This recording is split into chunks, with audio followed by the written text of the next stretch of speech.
Bien, ahí ya estamos grabando la sesión del día de hoy entonces. A ver, vamos a comenzar como dando algunas indicaciones generales, como siempre. Eh, el control 1, todos los controles 1 que hasta la fecha me han enviado, ya están todos corregidos y todos calificados también en intranet. Así que por lo tanto, si usted quiere revisar su prueba, la evaluación, la rúbrica, etcétera, pídamela de vuelta y yo se la envío, ¿ya? Me escribe al correo mario.silva.casa@gmail.com pidiéndome su control 1 y yo se lo reenvío para que lo pueda revisar, ¿ya?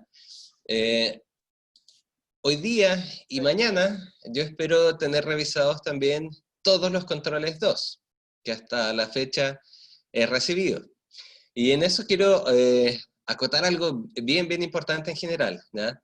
Tratemos de poner como plazo, último plazo para la entrega de los controles 1 y 2 esta semana, ¿sí? Básicamente ya nos quedan, como dice allí, 2 o 3 clases más o menos, previos a nuestro último control, y con eso nosotros estaríamos cerrando ya el módulo de epistemología, ¿sí? Al menos en cuanto a contenidos y revisiones. Aunque por calendario esto puede extenderse mucho más, esas últimas fechas del calendario, especialmente ya agosto, básicamente van a ser para resolver temas propios eh, de evaluaciones pendientes o situaciones similares o alguna situación eventual que pueda surgir con alguno o alguna de ustedes, ¿no?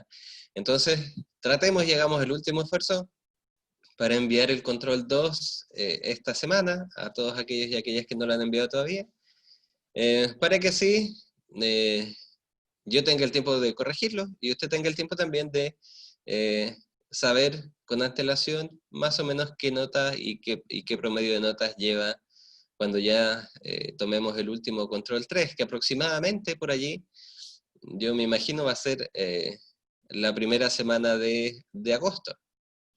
Y con eso ya estaríamos cerrando, ¿bien? Hasta aquí, ¿dudas sobre esto?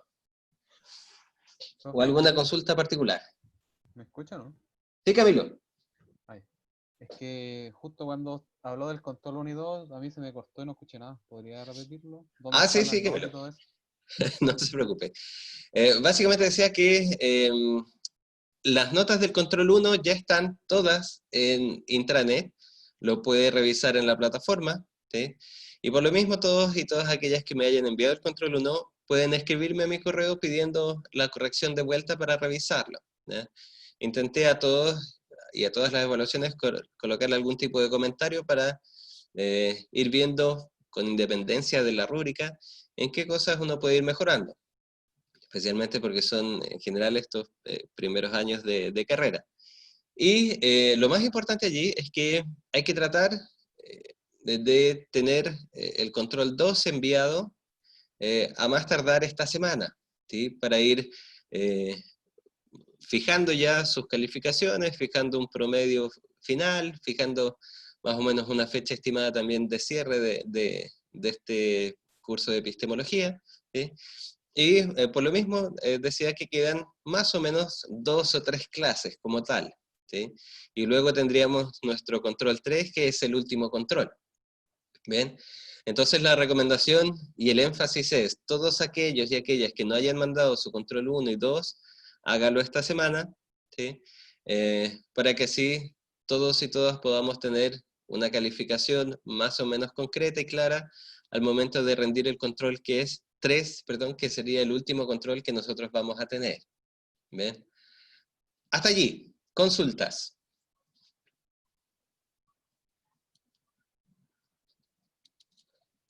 No, me quedó claro. Gracias. Ya, Camilo, súper. ¿Sí? El control 2, como les decía, espero tenerlos corregidos entre hoy día y mañana, ¿ya? Para que por lo mismo tengan esa claridad sobre cómo van. ¿Bien? Igualmente, por los contenidos que hemos ido tratando, también piensen que el control 3 va a ser un poquito más difícil, especialmente que el control 1, que era mucho más general, ¿ya? El control 3, por las mismas temáticas que hemos ido conversando, es un poquito más complejo que los dos previos, Por eso necesitan también tener un poquito más de certeza sobre cómo van sus calificaciones. ¿Bien? Profe, disculpe. Dígame, Isabel. ¿Cuánto tiempo tendríamos más o menos para rendir el control 3? Por eso la idea es que en general, para el control 3 tengan más o menos una semana de plazo. ¿Sí? Nunca en la situación en la que nos encontramos acá en la universidad también, nunca les voy a pedir rendir un control en un día o en un par de horas, ¿sí? Porque sé que todos y todas tenemos situaciones diferentes. Por eso el plazo quizás más razonable es entre 4 días a una semana, ¿sí? Cosa que puedan revisar bien las preguntas y resolverlas con el material allí a mano, ¿sí? Pero tampoco va a tener un plazo indefinido como los controles 1 y 2. ¿Sí? El plazo va a ser mucho más acotadito para que también podamos cerrar el curso. Ya, profe, gracias. Ya. Vamos entonces, jóvenes, con lo propio de hoy. La sesión de hoy día no va a ser tan temáticamente tan difícil como las otras dos previas. Vamos a revisar algo mucho más puntual, un autor mucho más claro, ¿sí? Pero que es importante también para comprender cómo ha ido cambiando el escenario en epistemología el último siglo en las ciencias sociales. ¿Sí? Veamos, recuperemos un poquito y recordemos quizás lo que dijo allí Gadamer, que fue lo último que vimos en la sesión pasada. ¿Sí? La hermenéutica que presentaba Gadamer. ¿Sí? Básicamente, mirando el esquema para tratar de ayudarnos a recordar, Gadamer se situaba un poco desde la reflexión que había estipulado Husserl sobre la fenomenología, y por lo tanto compartían esta idea de los fenómenos. ¿Sí? Es decir, que un fenómeno es algo diferente de un objeto. ¿Por qué? Porque el fenómeno es algo que ocurre y que aparece en la conciencia. ¿Sí? Cuando en el pensamiento moderno se hablaba de objetos, siempre se pensaba que el objeto era externo a las personas, y que básicamente el conocimiento lo que tenía que hacer era alcanzar un conocimiento objetivo de esa cosa que se encuentra fuera nuestro y que podemos conocer. ¿Eh? De allí, de toda esa modernidad, se fijaron estos criterios de objetividad, neutralidad, que parecían muy exigentes y que hoy en día, desde estas reflexiones contemporáneas, no se consideran necesariamente fundamentales para las ciencias sociales. Recuerde que el gran giro que se empieza a producir en el pensamiento contemporáneo es que para nuestras ciencias sociales, y a propósito de lo que leía también en los controles 1, nuestras ciencias sociales básicamente no pretenden objetividad y conocimiento universal. ¿Sí? Lo que pretenden, más que verdad y universalidad, es tener conocimiento válido, conocimiento legítimo. ¿Sí? Conocimiento que tenga valor, pero que no por eso sea necesariamente universalmente verdadero. ¿Me explico? En nuestras ciencias ya no buscamos conocer la verdad sobre el mundo. ¿Sí? Y no buscamos conocer eso porque se produjo un giro, un cambio, en la manera de constituir los objetos de conocimiento para nuestra ciencia. Y en ese cambio, en esa mirada importante, Husserl tuvo un enorme énfasis, una enorme importancia, al igual que Kant, porque nos hicieron comprender que en realidad los objetos de conocimiento de nuestras ciencias son una producción, ¿sí? No son, en ese sentido, una aprehensión de la verdad de un objeto que está fuera mío, sino que nosotros producimos nuestros objetos de conocimiento. ¿Sí? Para Husserl y para Gadamer, como estudiante y discípulo de Husserl, los objetos que se presentan al conocimiento de nuestras ciencias y al conocimiento nuestro, se constituyen entonces, se forman, se producen en la conciencia. Y por eso decíamos que son fenómenos. ¿Sí? Entonces, para la fenomenología de Husserl, y también por allí para Gadamer, el fenómeno entonces se produce en nuestra conciencia en una mezcla de estímulos que recibimos del exterior, ¿sí? Y intencionalidades que tiene nuestra conciencia para ir a buscarlos, para ir a captarlos, para ir a recibirlos. ¿Sí? Es como si nuestra mente estuviese dirigida hacia una afuera, desde donde capta ciertos estímulos, pero que una vez que son captados, los constituyen y les da forma como objeto en nuestra mente, ¿sí? En nuestra conciencia.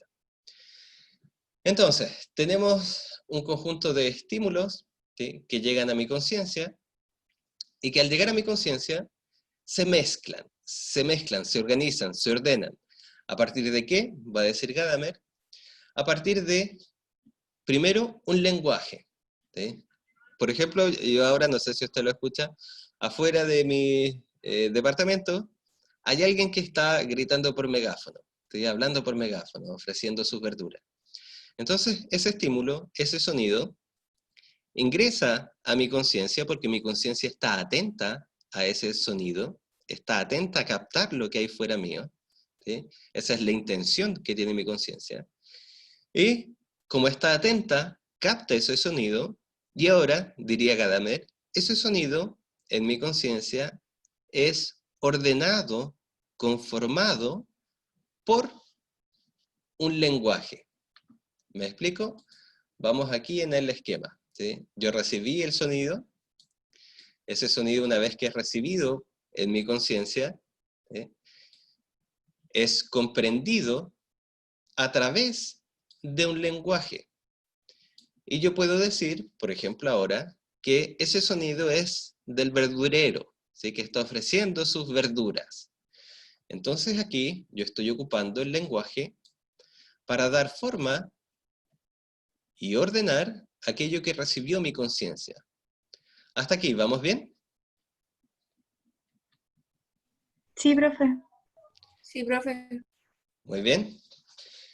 Luego, dice Gadamer, recuerda que estamos recordando un poco lo que vimos la semana pasada, ese lenguaje surge desde una tradición, ¿sí?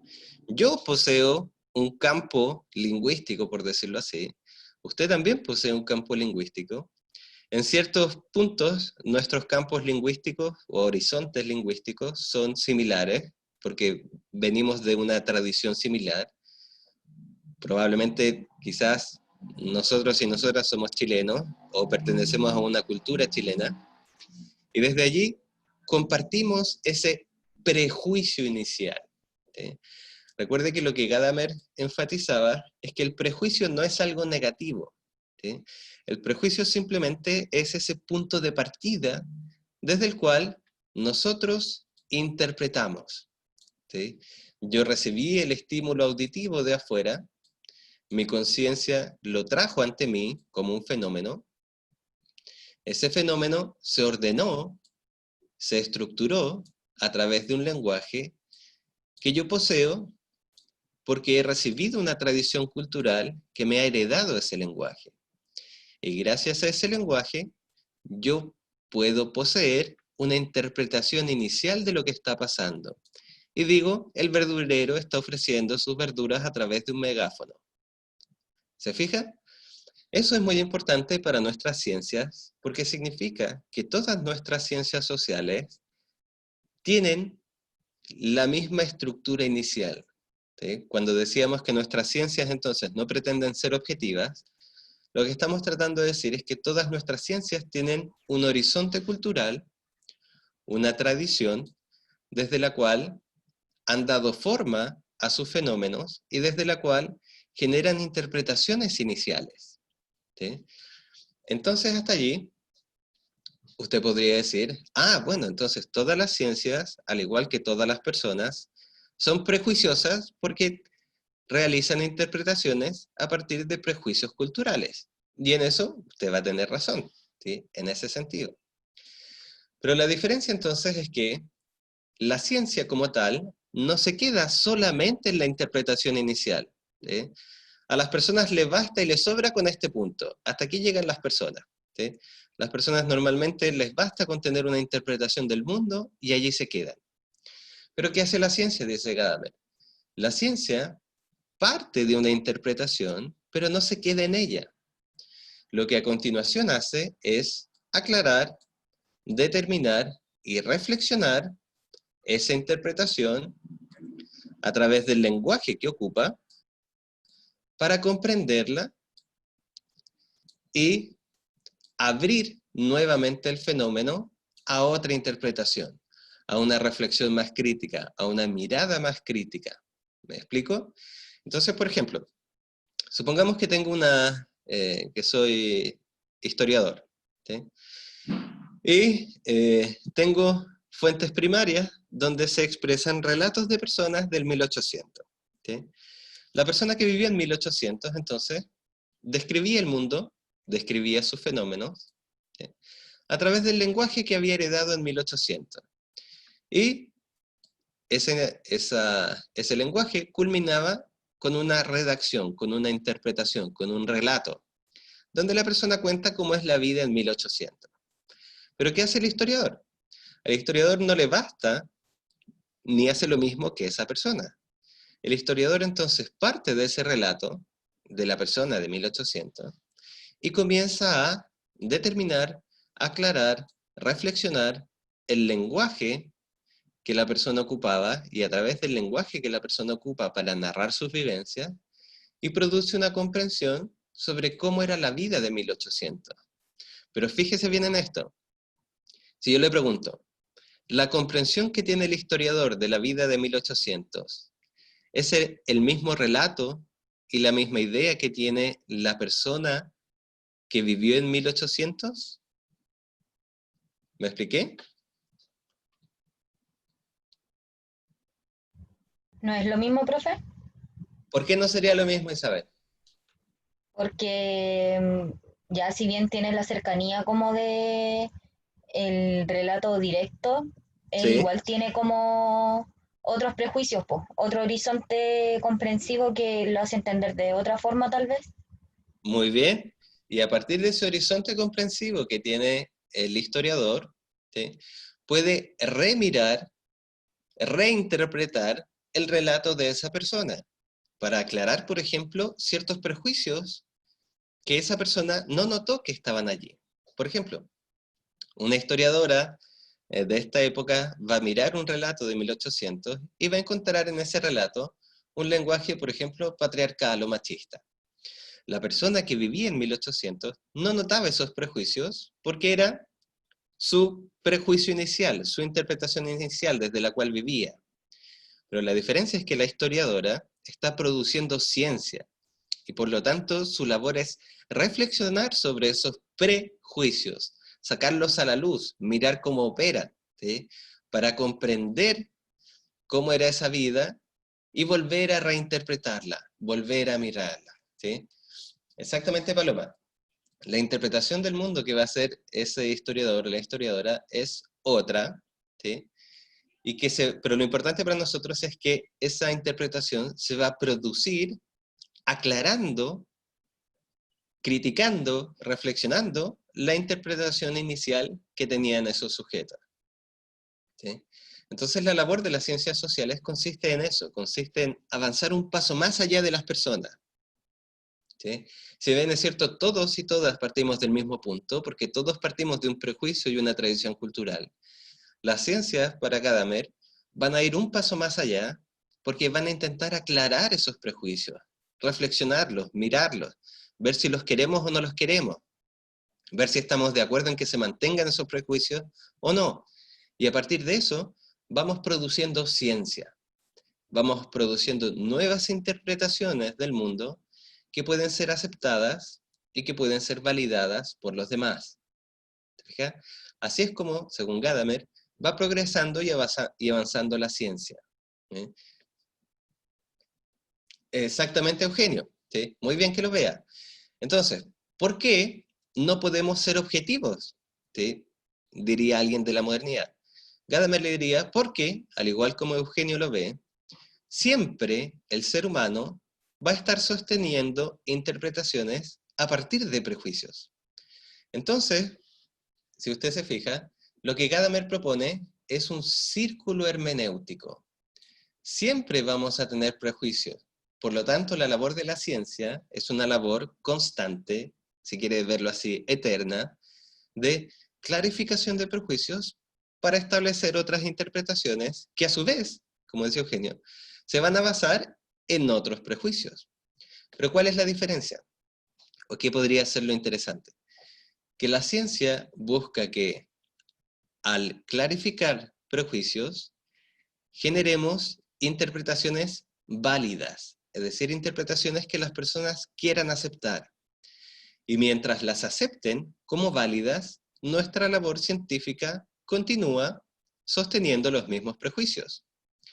Pero cuando estas interpretaciones dejan de ser válidas, la ciencia debe seguir buscando otros prejuicios, otras lecturas, otras interpretaciones, para volver a producir un relato válido del mundo. ¿Me explico?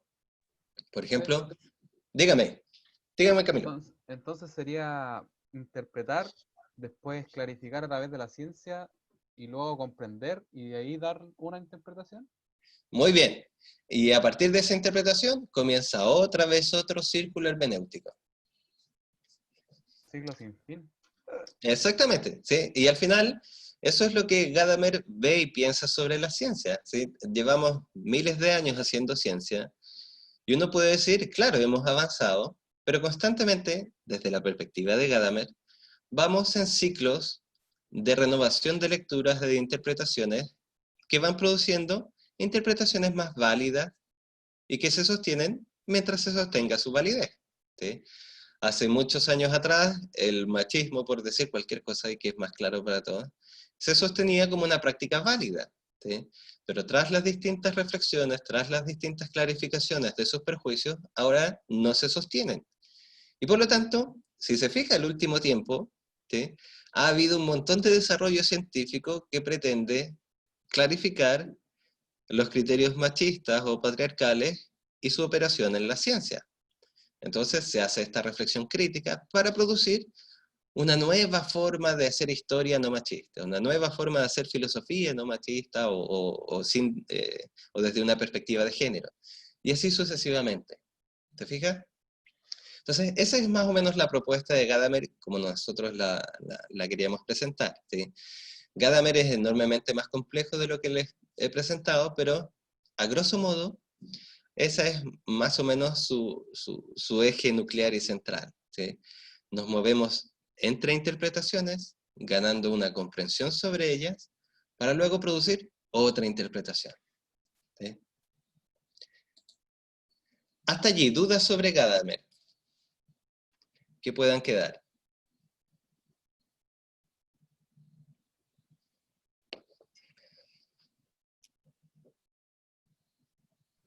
No. Nada, muy bien. María Jesús me dice también, ¿todo bien? Muy bien. Vamos entonces a nuestro tema. Entonces, a partir y confrontando un poquito o criticando un poquito esta idea que tiene Gadamer sobre cómo avanzan las ciencias, otro autor también se preguntó más o menos esta misma problemática que Gadamer se presentaba, pero se la plantea en un escenario diferente. El autor que vamos a ver, Thomas Kuhn, viene de las propias ciencias naturales, ¿sí? En sus comienzos, si mal no recuerdo, era físico, y desde la física, en una tesis que él realiza, se pregunta sobre el avance que realizan las ciencias, cómo pueden avanzar, y realmente sí, avanzan produciendo conocimiento verdadero, que era la antigua pregunta que se había hecho Descartes, ¿sí? Entonces, la pregunta que él se va a hacer es, ¿realmente la ciencia avanza por medio de conocimientos nuevos? ¿Sí? La mayoría de la gente... Gadamer, Antonia, pertenece a la hermenéutica, ¿sí? La hermenéutica filosófica. Y la hermenéutica filosófica surge como una especie de discípulo, ¿sí? o subclase de la fenomenología que proponía Husserl, ¿sí? Por eso en su momento, cuando vimos a Husserl, les dije que, si bien es cierto, la fenomenología en sí misma, como la planteaba él, no tuvo enormes dificultades para sostenerse como una propuesta, ¿sí? Generó una enorme cantidad de escuelas que fueron sumamente valiosas, como la hermenéutica, ¿sí? Entonces, Thomas Kuhn, que es el autor que vamos a revisar ahora, intenta responder la misma pregunta, pero desde un espacio diferente, ¿sí? Y curiosamente sale una propuesta enormemente inteligente, interesante y muy pragmática, ¿sí? Bueno, ahí en esa foto borrosa está Thomas Samuel Kuhn, y quizás el concepto clave de su propuesta es la idea de paradigma. Si usted probablemente en estos semestres de su carrera, usted probablemente ha escuchado la idea de paradigma en varias ocasiones, ¿sí? Quien logró establecer esa idea en las ciencias sociales, quien logró como darle una delimitación conceptual clara, fue justamente Thomas Samuel Kuhn, ¿sí? ¿Qué es lo que este caballero decía? ¿Por qué nos importa un poco a nosotros? Entonces, Thomas Kuhn se pregunta, ¿sí?, ¿cómo actúa la ciencia? ¿Cómo procede? ¿Cómo avanza? ¿Sí?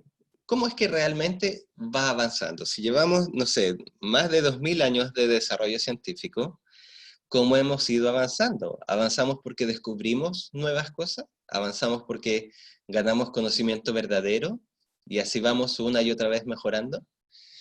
Entonces, las respuestas que Kuhn da a las cuestiones iniciales se plasman en su famoso libro que se llamó La estructura de las revoluciones científicas. Como les decía, si mal no recuerdo, ese libro es básicamente la tesis de grado que elabora Thomas Kuhn. No me acuerdo si fue de su licenciatura o de su posgrado o algo así, pero reflejaba su labor como de desarrollo académico en aquel entonces, en 1962. Y supuso un gran cambio en el debate filosófico del momento, ¿sí? Recuerde, ¿qué cosas se estaban discutiendo en aquel entonces? Un poco las propuestas de Gadamer y otros autores, la propuesta fenomenológica, ¿sí? Siempre y constantemente se recurre a Aristóteles, a pesar de lo añoso que es, para estas discusiones, pero lo novedoso era el lugar desde donde Thomas Kuhn estaba hablando, ¿sí? Él no hablaba como filósofo, él hablaba como alguien de las propias ciencias naturales que se pregunta sobre cómo avanzamos, ¿sí? Cómo hacemos lo que hacemos. Eso es enormemente curioso, ¿sí? Porque la filosofía, media ególatra siempre, al igual que la mayoría de las ciencias sociales, tienden a aceptar que los únicos que piensan son las ciencias sociales. Pero no, en rigor, todas las ciencias se preguntan por lo que hacen, ¿sí? En aquel entonces existía, como decía yo, un modelo formalista que imperaba, y el modelo que intenta proponer Thomas Kuhn es un modelo historicista, ¿sí? Es decir, que pretende mostrar que la ciencia avanza a partir de un desarrollo histórico, ¿sí? Más que de logros epistemológicos, más que el avance que se produzca a partir de conocimiento nuevo, se produce históricamente. Entonces, dice Thomas Kuhn, las ciencias básicamente avanzan siguiendo distintas fases o distintos momentos, ¿sí? Piensen como si esto fuese una torta, ¿sí? Para preparar una torta hay que tener distintas fases o etapas. La preparación de ingredientes, después mezclar los ingredientes, sostenerlos, llevarlos al horno, etc. Entonces Thomas Kuhn está diciendo, inicialmente, que la ciencia también avanza por etapas. Y esas etapas se producen en un devenir histórico, ¿sí? Tienen que darse ciertos elementos en un momento de la historia para que luego ocurran otro conjunto de elementos en otro momento de la historia, y así se van produciendo cambios. La noción central para entender estas fases, como les decía hace un momento, es la noción de paradigma. ¿Qué es un paradigma? ¿Cómo lo define él? Y fíjese lo interesante que es cómo lo define. Dice, considero a los paradigmas como realizaciones científicas universalmente reconocidas que durante cierto tiempo proporcionan modelos de problemas y soluciones a una comunidad científica. Entonces, ¿qué es lo curioso de esta noción? Vamos a ir notándolo allí. Lo primero entonces es que un paradigma, ¿sí?, es una realización científica, ¿sí? No es un descubrimiento, es, si quiere, para caricaturizarlo un poquito, para que se vea mejor, es un invento, una creación. Un paradigma entonces no es un descubrimiento, un paradigma es una realización científica, una producción científica, ¿sí? Por eso es que se acerca un poquito lo que dice Thomas Kuhn a lo que decía Kant, ¿sí? El paradigma es una producción. Tomamos un conjunto de elementos y producimos algo, y eso que producimos es un paradigma, ¿sí? ¿Y qué es lo que hace el paradigma, o qué permite un paradigma? Un paradigma, como dice aquí a continuación, proporciona modelos de problema, es decir, proporciona una forma de modelar y entender problemas para una comunidad científica. Por ejemplo, como discutía hace un rato, y el típico ejemplo contemporáneo de hoy en día, si hablamos de perspectivas de género, la perspectiva de género sería un paradigma porque proporciona un modelo para entender distintos problemas en una comunidad científica. Y así podemos aplicar el paradigma de la perspectiva de género para analizar, por ejemplo, las relaciones de la familia de 1800. Y podemos analizar el paradigma de género o el paradigma de la perspectiva de género para analizar, por ejemplo, el discurso filosófico de la antigua Grecia. O podemos ocupar el paradigma de género para analizar las relaciones del derecho de familia en el 2000. ¿Me explico? Sí, Sí, profesor. profe. Muy bien. Muy bien. Entonces el paradigma es primero una realización, una producción, no un descubrimiento, es un invento, una creación. Esa creación proporciona modelos, proporciona formas de entender. ¿Y qué es lo que, formas de entender qué? Problemas. Todas nuestras ciencias tienen problemas. Por ejemplo, la pobreza es un problema para las ciencias sociales. ¿Y cómo entendemos la pobreza? ¿Cómo entendemos qué es la pobreza? A través de distintos paradigmas. Incluso puedo entender la pobreza desde el paradigma o la perspectiva de género. ¿Sí? Entonces, por eso los paradigmas son muy importantes para las ciencias, porque entregan eso, entregan formas de comprender los problemas. ¿Sí? Pero lo que agrega además Thomas Kuhn en la noción de paradigma es interesante porque dice que los paradigmas duran un cierto tiempo. Los paradigmas tienen una validez temporal dentro de cada comunidad científica. ¿Sí? El paradigma de género va a tener una validez temporal para nuestra cultura. El paradigma de la economía capitalista o de la economía socialista va a tener validez durante cierto tiempo en nuestras comunidades científicas. ¿Sí? Entonces, note lo interesante de la propuesta de Kuhn. Primero, el paradigma entonces es una producción. Eso es muy interesante porque nos diferencia y dice, aquí no estamos descubriendo nada, estamos creando algo. Lo segundo es que el paradigma entonces dura un tiempo, no son eternos y cambian históricamente. Y tercero, es que el paradigma proporciona una forma de entender los problemas para una comunidad científica. Y eso es lo valioso. ¿Sí?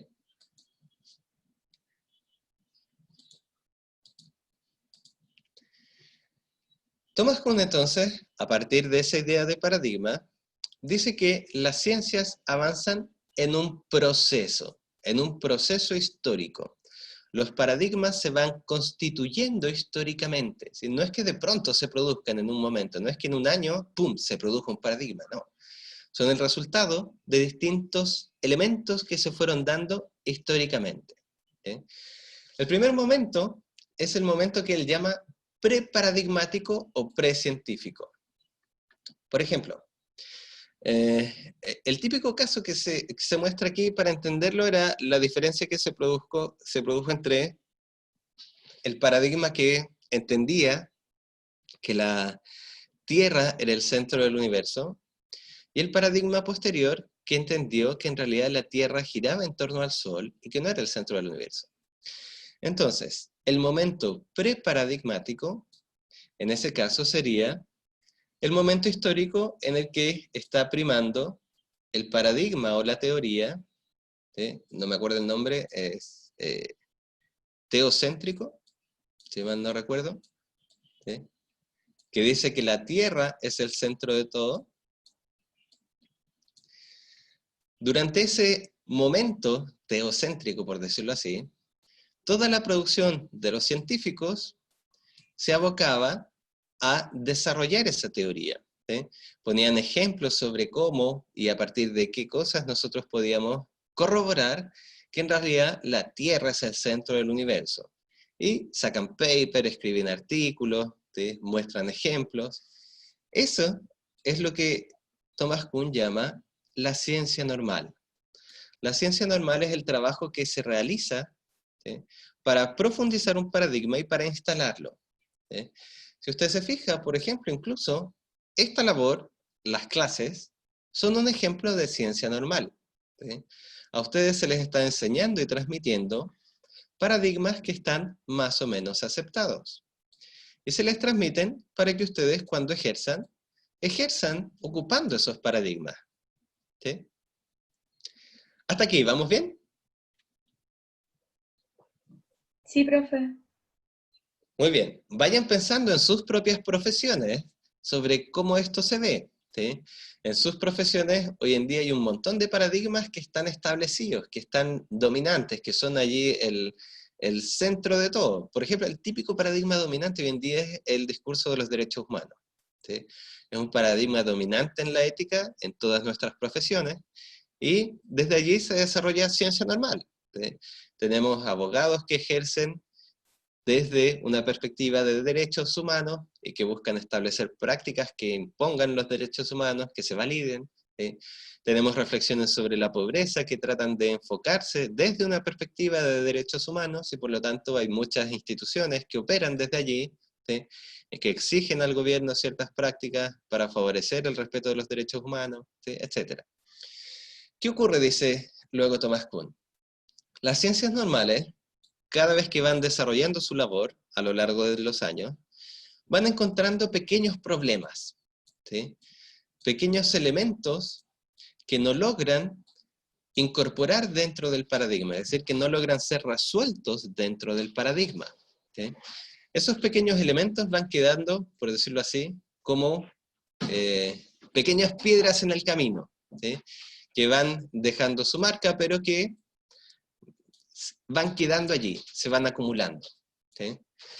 Cuando esos problemas que la ciencia normal va encontrando no logran ser resueltos, cuando todos esos forman un conjunto, un grueso, se produce en la ciencia normal una crisis, ¿sí?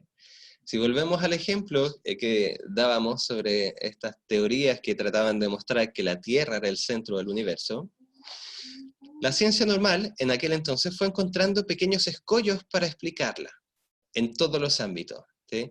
Habían ciertos movimientos de los astros que no se condecían con lo que realmente debiese pasar si la Tierra era el centro de todo, ¿sí? Pero iban todos esos escollos iban quedando como pequeñas anomalías, ¿sí? Pequeños problemas sin resolver, ¿sí? Pero la ciencia normal seguía su camino. Hasta que todas esas anomalías, en su conjunto, generan lo que Thomas Kuhn llama una crisis. ¿Qué ocurre con la crisis? La crisis cuestiona la validez del paradigma, ¿sí? Los científicos se preguntan, bueno, si tenemos todos estos problemas, ¿realmente es legítimo seguir actuando bajo este paradigma? ¿Realmente nos está sirviendo? ¿Sí? Pensemos, por ejemplo, lo que pasa con el capitalismo, el socialismo, cualquiera de estas teorías económicas y políticas. Durante muchos años han actuado como un paradigma imperante para pensar las relaciones sociales y económicas. Se produce el desarrollo de una ciencia normal que las aplica una y otra vez, ¿sí? Pero a lo largo de estos años se han generado distintas anomalías, distintos problemas, ¿sí? Por ejemplo, no hemos logrado superar la pobreza, ¿sí? Por ejemplo, resulta imposible sostenerla en un mundo, sostener estos paradigmas económicos en un mundo donde los recursos parecen ser limitados cada vez más. Entonces se produce una crisis que se pregunta, bueno, ¿realmente el paradigma capitalista y socialista son los únicos paradigmas con los cuales podemos ordenar nuestras relaciones sociales?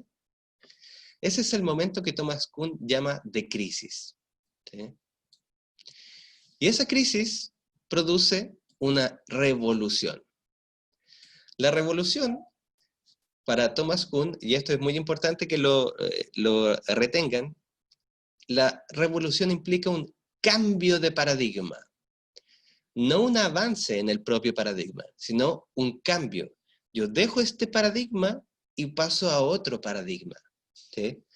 Por ejemplo, el paradigma de la perspectiva de género implicó una revolución porque implicó un cambio de paradigma para entender las relaciones de identidad personal y de relaciones sociales. ¿Sí? Entonces, para adoptar ese paradigma yo tengo que dejar el otro. ¿Sí? Por eso es una revolución, es un cambio. Yo dejo lo previo y adopto esta otra visión, esta otra manera de entender los problemas. ¿Sí? Y de esa revolución surge una nueva ciencia normal, ¿sí? Que va a pasar por el mismo proceso previo y a su vez, en su determinado momento, va a alcanzar un nuevo momento de crisis. ¿Me explico? Entonces, la estructura, y de allí el nombre de su texto, la estructura de las revoluciones científicas es la estructura de este proceso histórico. El común paradigma se acepta transitoriamente, se desarrolla como ciencia, hasta que alcanza un nivel de anomalías y de problemas que generan una crisis y que a su vez produce un cambio en el paradigma, un cambio en la forma que tenemos para abordar los problemas de esa ciencia. Y así vamos avanzando. ¿Se fija? Entonces, lo importante aquí es que noten también que en este proceso histórico realmente no avanzamos porque vayamos ganando conocimiento más verdadero, sino que avanzamos en una especie de cambio constante de un paradigma a otro. ¿Dudas hasta aquí?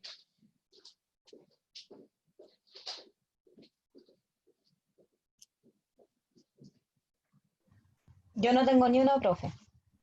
Ya, si yo les pregunto, Todo clarito. deme un ejemplo de un cambio de paradigma en su profesión.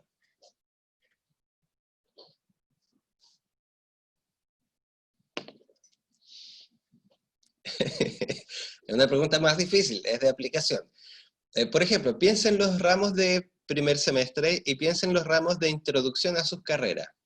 ¿Sí? Normalmente en esos ramos se les muestra cómo sus carreras y sus profesiones evolucionaron de distintos paradigmas a otros. Deme un ejemplo. Piensen un momento. Psicología ¿Ya? lo podría entender como un cambio de que ya como de la época moderna se empezó a considerar como una ciencia social. ¿Ya? ¿Y antes? ¿Cómo se Antes, considera? antes no se consideraba como ciencia, pues solo estaba dentro de otras disciplinas, por ejemplo, la filosofía, antropología, que era como de donde se había empezado a comentar problemas de la psicología que después fue abordado como solo por una disciplina. Muy bien.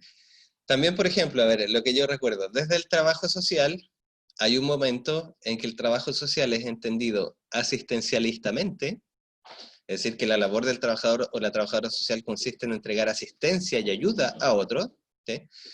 Y luego se pasa a un modelo o paradigma no asistencialista, por ejemplo, más enfocado en las competencias. La labor del trabajador o la trabajadora social no consiste en ayudar, en asistir a otros, sino que consiste en permitirle y ayudarle a desarrollar competencias y habilidades para que la propia persona, por decirlo así, se ayude a sí misma. ¿Sí? Eugenio, por ejemplo, me dice, en antropología puede ser el cambio del etnocentrismo europeo para entender el resto de la cultura. Muy bien, Eugenio. ¿Sí? Es decir, allí la antropología se dio cuenta que el paradigma imperante consistía en mirar a todos los pueblos desde sus propios valores, y luego dicen, no, esto no puede ser así. En realidad quizás es más propio, más adecuado, tratar de mirar a las culturas desde sus propios valores, ¿sí? Desde su propia perspectiva cultural, y no desde la nuestra. ¿Sí? Paloma me dice, entonces, antes existía la noción de que la psicología era solo para los locos, ahora el paradigma de la salud mental. Ah, muy bien, ¿sí? Es decir, hay un paradigma donde la salud mental se entendía como una especie de cura para patologías, y por lo tanto quienes necesitan salud mental son quienes tienen ciertas patologías mentales, y la patología es asociada con la enfermedad. En cambio, hoy en día, como bien dice Paloma, la psicología se entiende más desde una idea de salud mental que tiende al bienestar y no a la patología. Es decir, que entiende que la salud mental es parte de del proceso de bienestar de las personas y que no está necesariamente ligado a patologías. ¿Sí?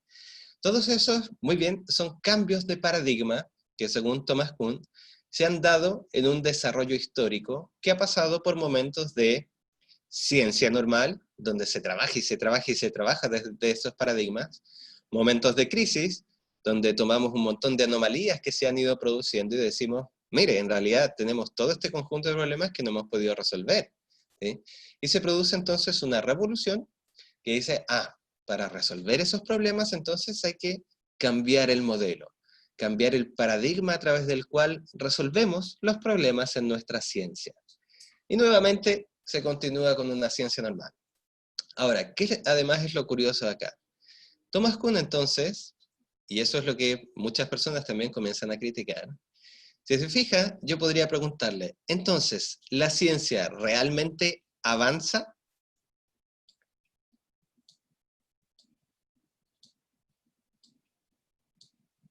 ¿Qué me diría usted? Que no, ¿Por qué no? porque simplemente se va cambiando desde una perspectiva a otra, pero en realidad no hay una evolución. Muy bien, Sebastián, ¿sí? Justamente una de las reflexiones que surge de la teoría que propone Thomas Kuhn es que entonces las ciencias realmente no avanzan, sino como dice Sebastián, se mueven de un paradigma a otro. Pero nada me asegura que este nuevo paradigma sea más verdadero que el anterior. Nada me asegura que descubramos mejor el mundo, por decirlo así. ¿Sí? Eso para muchas ciencias, especialmente del área de las ciencias naturales, era bastante cuestionable. Para las ciencias sociales queda perfecto, porque es muy similar incluso a lo que decía Gadamer recién. ¿Sí?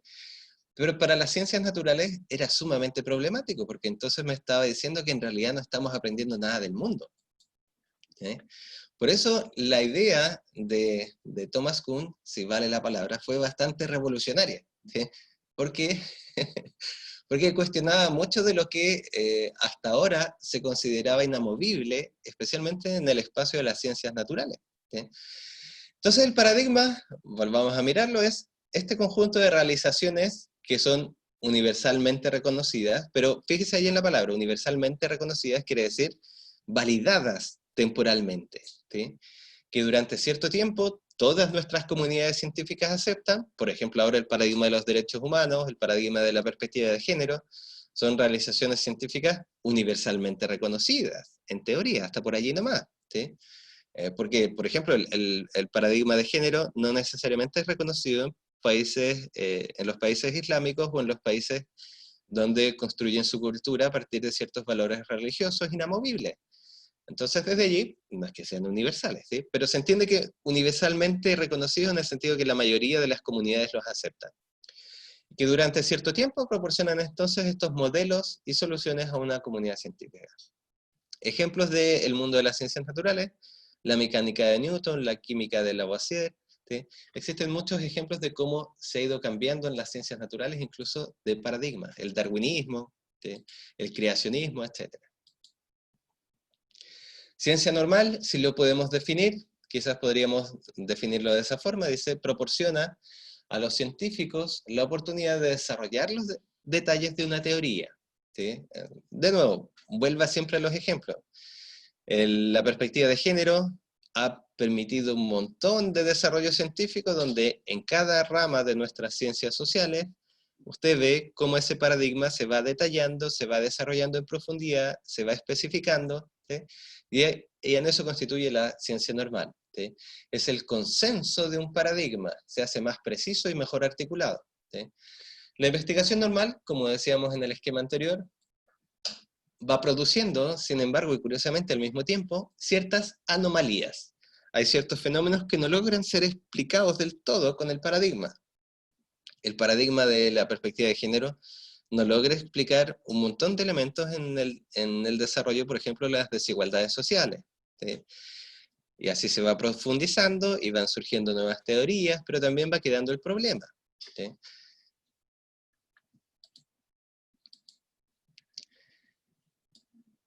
Dentro de la ciencia normal, dice, por ejemplo, aplicándolo a lo que estamos haciendo ahora. ¿Sí? Los estudiantes se entrenan por la vía de libros de textos y cursos que les enseñan las perspectivas y los métodos aceptados en su campo. Eso es lo que yo estoy haciendo ahora, por ejemplo. Yo les estoy mostrando un conjunto de perspectivas y métodos aceptados en el campo de la epistemología. ¿Se fija? No les estoy mostrando nada, por decirlo así, no consensuado, ¿sí? No le estoy hablando de epistemología oriental, como les dije al comienzo del curso. Les estoy enseñando lo que un programa especifica, que es lo que debemos enseñar para estudiantes del área de las ciencias sociales. ¿Se fijan? En la práctica los estoy entrenando. Si usted quiere llevar un poco más allá las cosas, adoctrinando, en cierta manera, como podría decir Thomas Kuhn, ¿sí? Todos y todas nosotros nos adoctrinamos dentro de un paradigma, ¿sí? El entrenamiento de los científicos es a partir de lo que aprenden a resolver problemas bien entendidos y bien estructurados. Es decir, si usted ocupa el paradigma hermenéutico o el paradigma fenomenológico, o el paradigma que plantea, o la idea paradigmática que plantea Thomas Kuhn en alguno de sus otros cursos, probablemente al aplicarlo el profesor o la profesora le va a decir, muy bien, qué bueno que incorpore estas nociones. Se ve que usted comprende lo que estamos hablando, ¿sí? Es, por ejemplo, lo que me pasó a mí también al revisar algunos controles 1, cuando incorporaban algunas nociones de sus propias profesiones. Entonces yo digo, ah, muy bien, usted comprende lo que está haciendo. En la práctica, diría Thomas Kuhn, no estamos haciendo nada más ni nada menos que ciencia normal, ¿sí?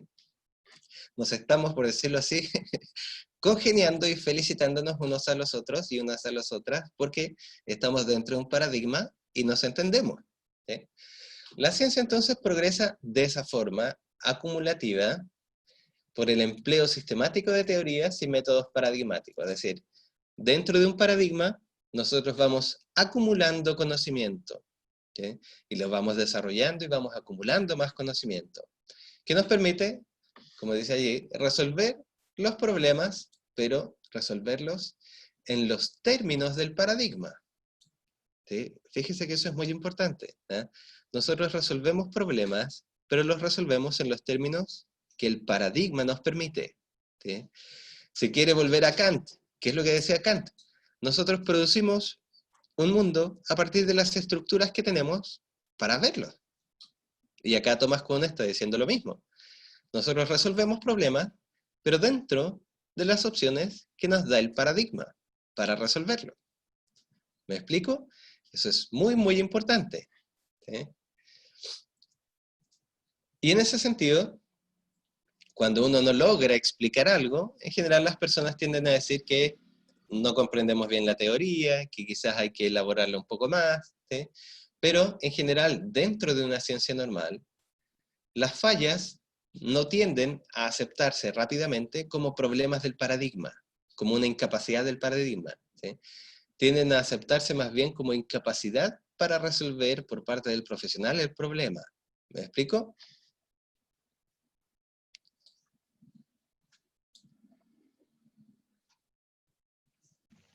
Yo no entendí mucho esa parte, profe. Ya, la voy a explicar con un ejemplo también que quizás es más práctico. Pensemos, por ejemplo, en la medicina, ¿sí? La medicina, al igual que las ciencias sociales, tiene paradigmas, ¿sí? Entonces, ¿qué es lo que pasa ahora? Tenemos un montón de patologías que no tienen cura, ¿sí? Tenemos virus, tenemos el coronavirus, tenemos cáncer, tenemos distintas patologías que en rigor, desde el paradigma biomédico actual, no tienen cura, ¿sí? Pero, ¿qué entienden los científicos y los médicos?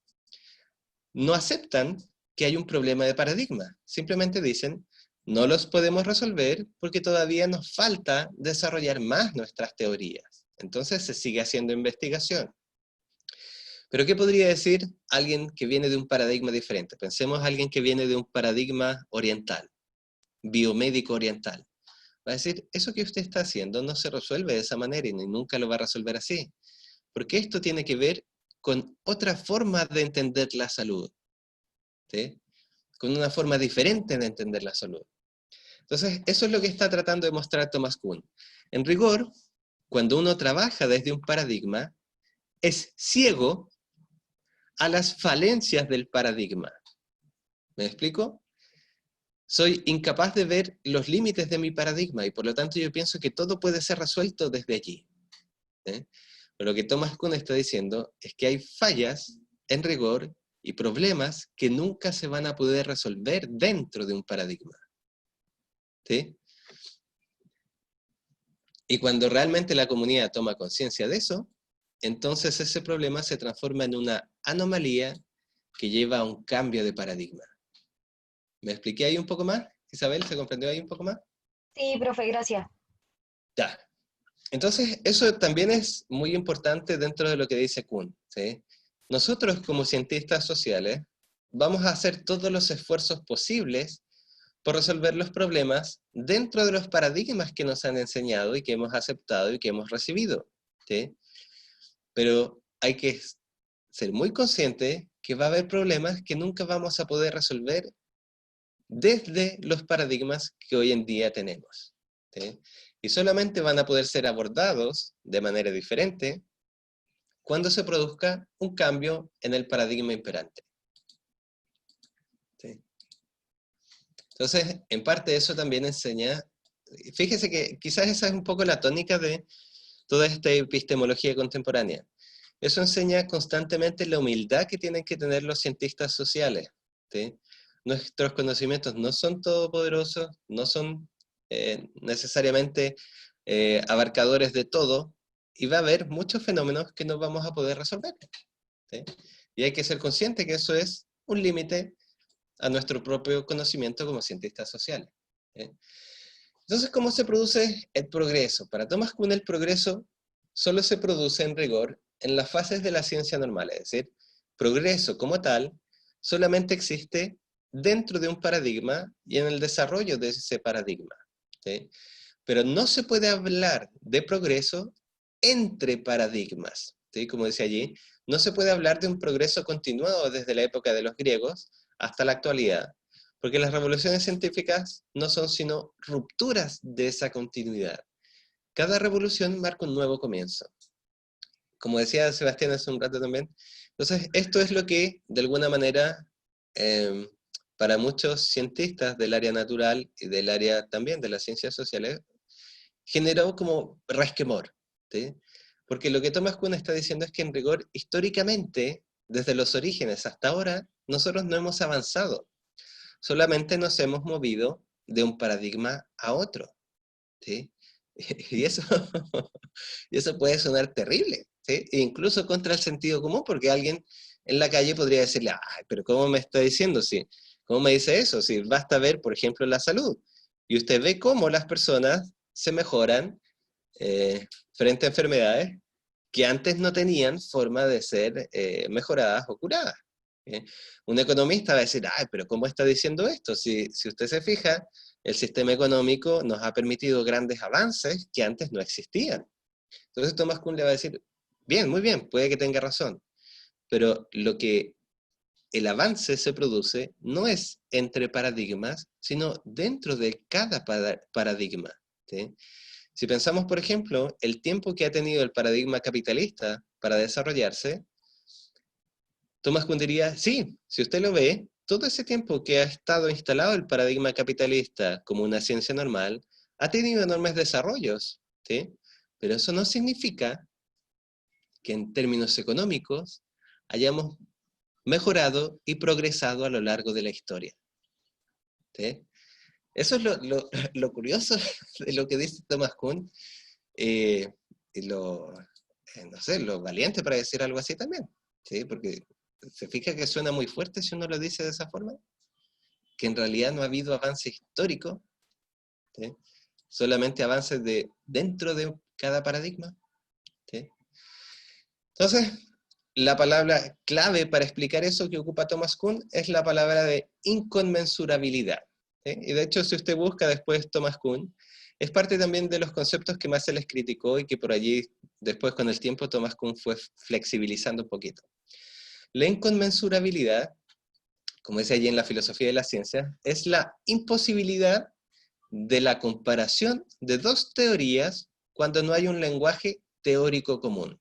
Es decir, si tomamos dos paradigmas al interior de una ciencia, ¿sí?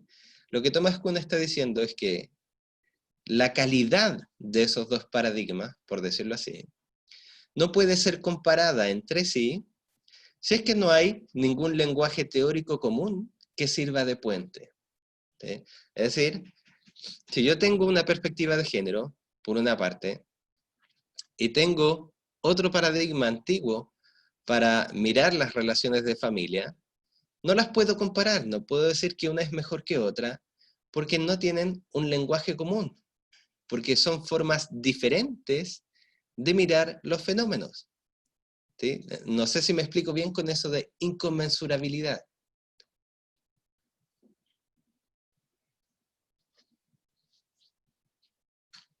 Sí, profe. ¿Sí? Los demás y las demás. ¿Se comprende bien el concepto de inconmensurabilidad? Ya, María Sí, Jesús, profe. veamos, pensémoslo de otra manera. Supongamos que estoy en el... ya, vamos a hacerlo así. Tenemos dos teorías económicas diferentes. Tenemos el socialismo y tenemos el capitalismo, ¿sí? Cada uno de estos, solo para fines de ejemplo, cada uno de estos modelos económicos y sociales tiene un conjunto de lenguajes y teorías que les son propias, ¿sí? El capitalismo, por ejemplo, puede hablar de bienes, de mercado, etc. Y el socialismo, o el comunismo, o cualquier otra teoría económica, va a ocupar otras palabras, ¿sí? Por ejemplo, dígame usted, ¿qué palabras conoce de esos paradigmas? Lucha de clases, proletariado, ¿sí? Entonces, ¿qué está diciendo Thomas Kuhn? El socialismo, por decir cualquier cosa, o el comunismo y el capitalismo, ¿sí? Son dos paradigmas inconmensurables porque ocupan lenguajes diferentes y por lo tanto piensan y ordenan la realidad de manera diferente. Entonces usted no puede decirme que el capitalismo es mejor que el comunismo o el socialismo. ¿Por qué?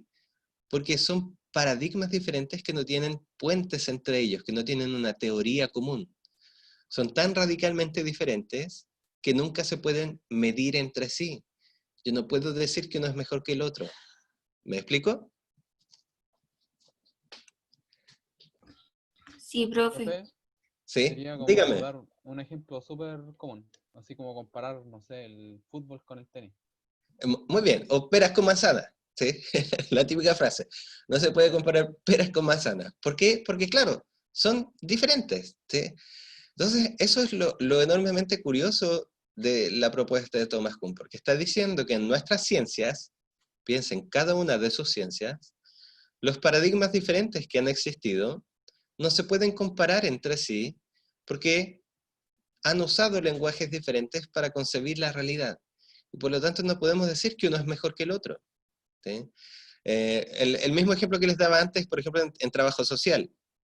Yo no puedo decir realmente, diría Thomas Kuhn, que el asistencialismo es mejor que el enfoque por competencia, ¿sí? Porque entienden la realidad de manera diferente, y como la entienden de manera diferente, no puedo comparar sus resultados, ¿sí? Las peras no se comparan con manzanas, ¿sí? Entonces, eso todavía, si sumamos esta inconmensurabilidad a lo que hemos dicho antes, todavía generaba más resquemor en los cientistas, porque entonces les hacía ver que en la práctica solo nos movíamos de un paradigma a otro, y en realidad no sabemos si lo estamos haciendo mejor o peor, ¿sí? Podemos estar súper perdidos, pero creemos que lo estamos haciendo genial, ¿sí? Entonces, como decía ayer, es un término que tomó de la geometría, que significa básicamente sin una medida común, sin una regla para medirlo, sin una regla para comparar uno con otro, ¿sí?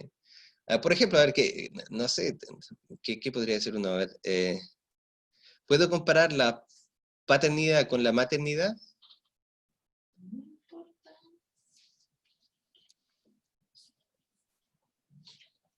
Muy bien, se fija, uno podría decir desde la perspectiva de Thomas Kuhn que no, porque son diferentes, ¿sí? No tienen forma de medirse entre ellas, ¿sí?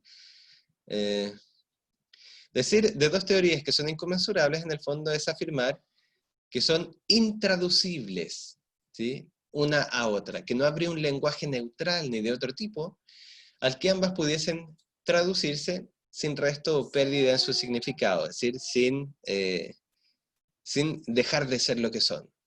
Claro, yo puedo llevar todas las teorías previas, ¿sí?, que existen en la historia humana y mirarlas desde una perspectiva de género, pero lo que está diciendo Thomas Kuhn es que al hacer eso, yo voy a perder en realidad el sentido propio y el valor que tenía cada una de ellas.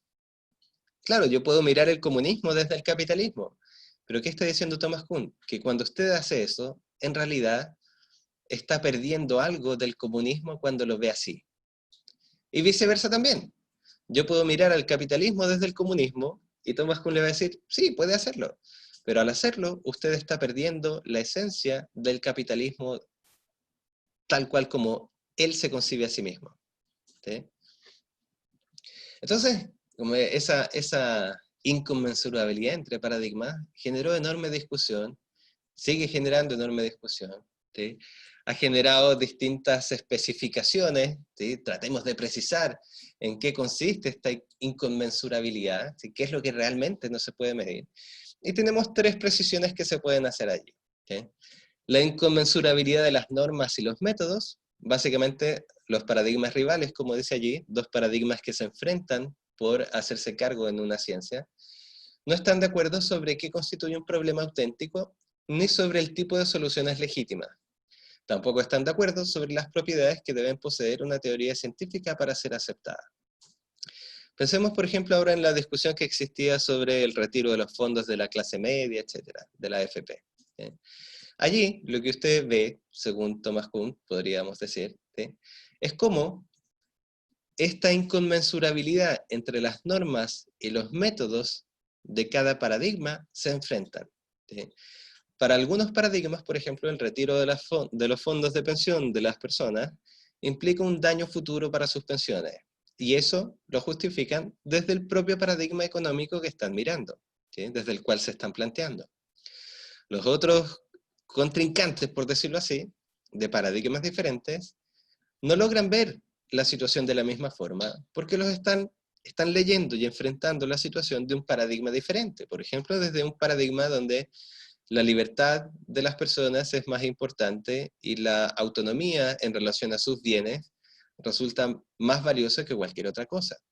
Entonces allí vemos una inconmensurabilidad de las normas y de los métodos, es decir, no estamos de acuerdo sobre cuál es el problema, tampoco estamos de acuerdo sobre cuál es el método más adecuado para resolverlo. ¿Se fija? Para unos, el problema es, no podemos dejar a las personas sin pensiones. Para los otros, el problema es, no podemos dejar a las personas ni reducirles su libertad. ¿Se fija? Esa sería la inconmensurabilidad de las normas y de los métodos. En cada una de sus profesiones existen métodos diferentes y formas diferentes para conformar o configurar sus problemas. La segunda inconmensurabilidad es la semántica. Los paradigmas rivales no usan los mismos términos del mismo modo. Hay un cambio en su significado y por lo tanto no hablan estrictamente de lo mismo, ¿sí? Por eso a veces uno, cuando escucha estas discusiones, siente que en realidad no hablan, que no conversan, que no se entienden. Y claro, va a decir Thomas Kuhn, claro que no se entienden porque ocupan las palabras desde un significado distinto. Hay por ello un malentendido en las discusiones. Los partidarios de diferentes paradigmas no logran comunicarse plenamente. ¿Te fijas? De nuevo, llevémosla a esta discusión sobre las AFP, ¿sí?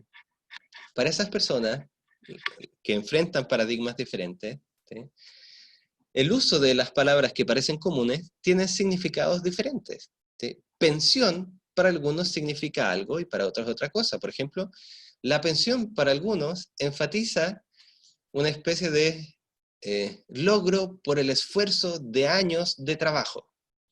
En cambio, para otras personas, la pensión significa, lo entienden como, la retribución del Estado por el trabajo realizado durante años a una persona. En unos, la pensión entonces viene a ser como resultado de un esfuerzo individual, Mientras que para otros, la pensión viene a ser el resultado de una retribución, de un reconocimiento del Estado a esa persona. ¿Se fija? Entonces hay una diferencia semántica, hay una diferencia de significado, de sentido. ¿Vamos bien hasta ahí? Sí, profe. Muy bien. Entonces, finalmente, la última es la inconmensurabilidad perceptiva, de la percepción. La experiencia, como hemos visto en este curso desde el comienzo, nunca es neutral, ¿sí? Y en particular, Thomas Kuhn dice que la experiencia, la percepción, nunca es neutral con respecto a los paradigmas. Los científicos que pertenecen a paradigmas diferentes van a ver y concebir, por decirlo así, mundos diferentes. Pues, si eso es evidente. Cuando uno ve estas discusiones en los matinales sobre cómo los políticos de paradigmas diferentes se enfrentan, usted constantemente puede darse cuenta que, por decirlo en términos muy comunes, viven en mundos diferentes, ¿sí? Las personas viven en mundos diferentes porque perciben el mundo desde sus propios elementos paradigmáticos, ¿sí? Alguien que cree que el trabajo es resultado del esfuerzo individual, y por lo tanto todos los logros del trabajo tienen que ver con la retribución de esos esfuerzos individuales, nunca va a ver el mundo de la misma manera que alguien que cree que el trabajo es una labor comunitaria y social de codependencia mutua y que nunca en realidad actuamos desde el esfuerzo propio, sino que actuamos desde el esfuerzo comunitario. Esas dos personas nunca van a poder dialogar ni ponerse de acuerdo porque viven mundos diferentes, ¿sí? Las peras y las manzanas no conviven en el mismo mundo. Hasta allí entonces, jóvenes, más o menos es como lo central de Thomas Kuhn, ¿sí? Básicamente lo que quería mostrarles de esta perspectiva es que, a ver, es una perspectiva mucho más clarita en términos conceptuales, ¿sí? Mucho más fácil de esquematizar. En su momento resultó sumamente interesante para las ciencias naturales y para las ciencias sociales, pero como ven, el gran problema o la gran posición que tenía Thomas Kuhn al respecto tenía que ver con la posibilidad de diálogo y de avance entre paradigmas diferentes, ¿sí?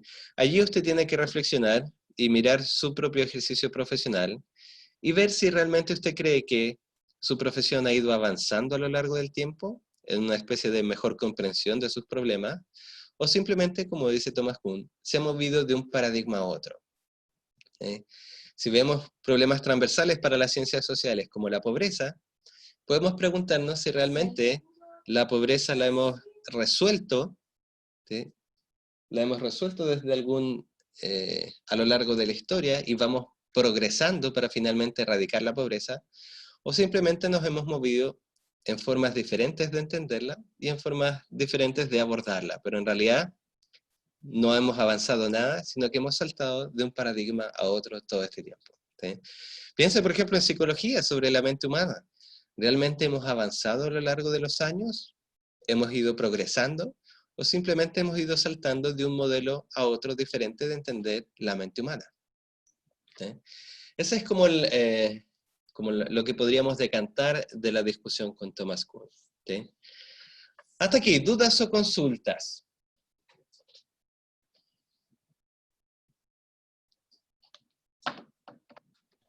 Profe, Dígame, Isabel.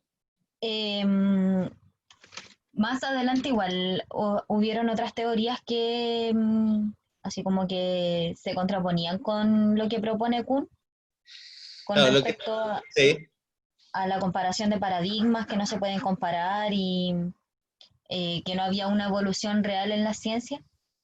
claro, después lo que naturalmente pasó es que todo el mundo se le tiró encima, por decirlo así, a Thomas Kuhn, justamente alegando por esta inconmensurabilidad. Y él con el tiempo y con los años fue matizando un poquito, moderando esta incomunicación. Pero finalmente es algo esencial a su teoría, por lo tanto, siempre en la raíz, él cree que saltamos de un paradigma a otro. Puede que nos comuniquemos un poquito más, un poquito menos, pero finalmente siempre son saltos, ¿sí? Y claro, en el futuro, yo creo que la posición contemporánea tiende a mostrar que en realidad es difícil discutir si estamos avanzando o no, pero lo cierto es que avancemos o no, lo importante es que validemos nuestros conocimientos, es decir, que lo que producimos como ciencia sea aceptado por la comunidad y no impuesto como una verdad absoluta, ¿sí? Quizás eso es lo que va quedando o decantando un poco de estos momentos más contemporáneos del desarrollo de la ciencia.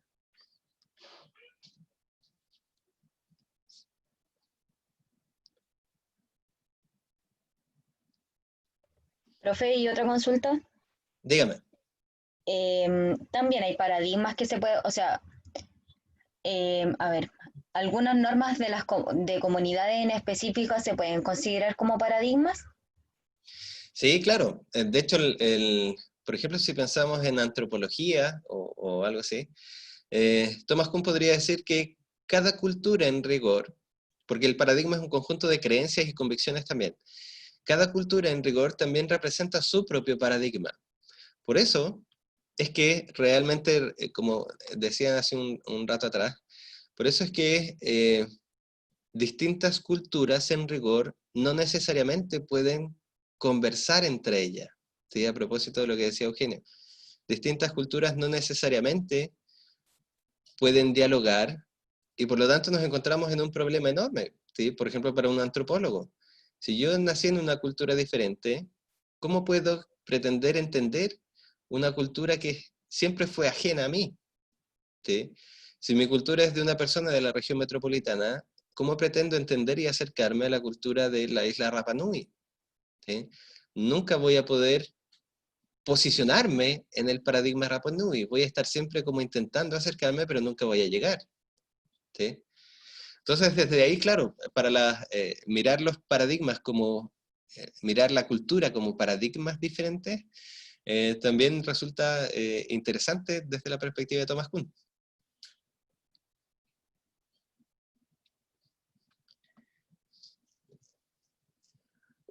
Y Gracias, incluso, profe.